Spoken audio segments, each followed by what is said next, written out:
both foreigners who were now seen as a threat to some Englishmen, and they all knew where they lived.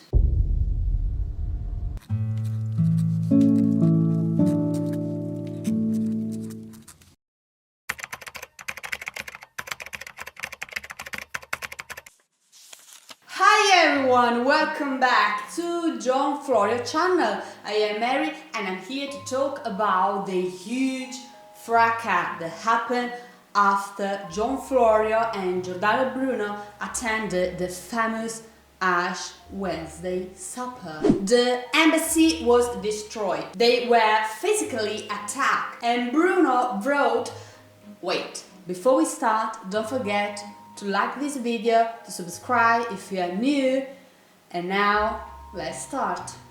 In my last video I explained what happened when John Florio and Giordano Bruno attended the famous Ash Wednesday supper, a mix of comic and tragic events that culminated in an acrimonious debate that saw Bruno and Florio leaving the dinner disheartened and angry. The next day wasn't easy. Bruno bemoaned Florio about the way he was treated and the blunt, caustic criticism that he received on his speech. But while they were discussing, someone knocked at the door. It was Matthew Gwynn. He came at the embassy to confess his friends the reaction that some guests had after the dinner when they left. And he hadn't good news. He referred that many of them were disappointed by Bruno's attack toward them. They didn't like neither his views, considered foolish, nor his behavior. By the way Gwynn talks, Bruno realized that these people believed that he was criticizing their country. In fact, Bruno said, I have only criticized some people, not their country, and I have attacked those who are against my dear mother philosophy. So Bruno replies that he's not against English people, he's against pedants and those who don't support his philosophy. For this reason he lists a number of English people that he loves and respects in England. For example, Philip Sidney, his patron, who has shown great admiration for his genius and was keen to share his vision through his work. Queen Elizabeth I. Bruno was enamored of her talent, her ability to speak many languages, and described her no less powerful than European kings. He literally described her as goddess. This is what On Cause, Principle and Unit is about, and more specifically the first dialogue of their work, in which Bruno tries to correct himself and clear out a couple of things. First, I'm sorry if you thought that I am against English people in general. I have nothing against this country. His attacks are only toward those who don't support his view, his philosophy. So Bruno understands that his passionate, impulsive temperament might have caused misleading judgments by the guests, and he's sorry for that.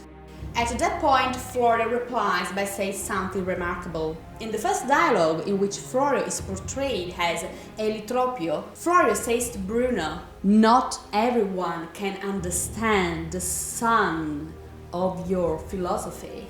Florio is conscious that what Bruno is saying is not just provocative and visionary, but a subject that very few people can understand. At that very moment, they are encapsulating the very essence of Bruno's philosophy.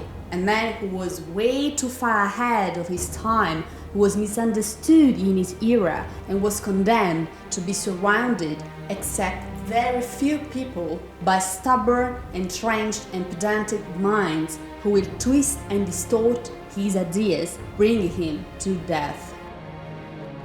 So what happened later? Everything seems to work fine. Everything was back to normality. Bruno came back writing, Florio working as tutor to Catherine and as factotum to the ambassador Castelnau.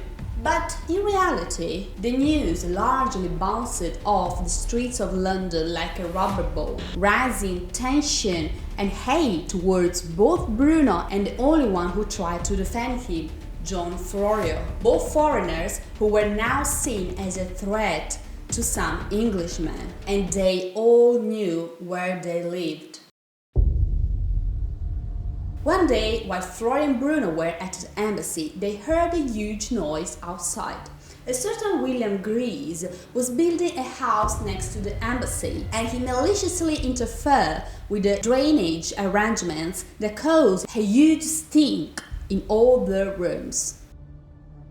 They suddenly left their rooms, and when they reached their living room, they discovered that Grease had also crammed up the windows with filth.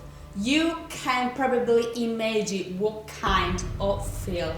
Darkening the rooms and poisoning the air. They barely could see each other in the same room. There was a huge stink and the embassy was being destroyed by their new neighbor. When they left the house, Florio approached the man, but Grease began insulting him, shouting threatening words while telling Florio that he had all the right in the world to do what he was doing, destroy the embassy, because he was the servant of the Queen Elizabeth I.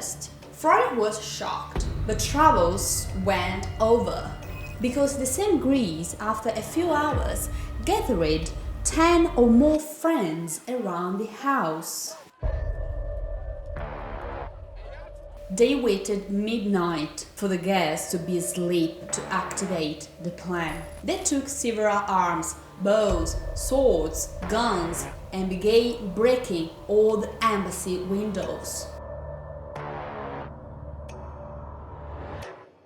Two servants heard the noise and they woke up and were the first to reach the living room, but when they tried to stop them, they hurt them very badly. At that moment, the burglars entered the house. The servants shouted, waking up everyone, but it was too late.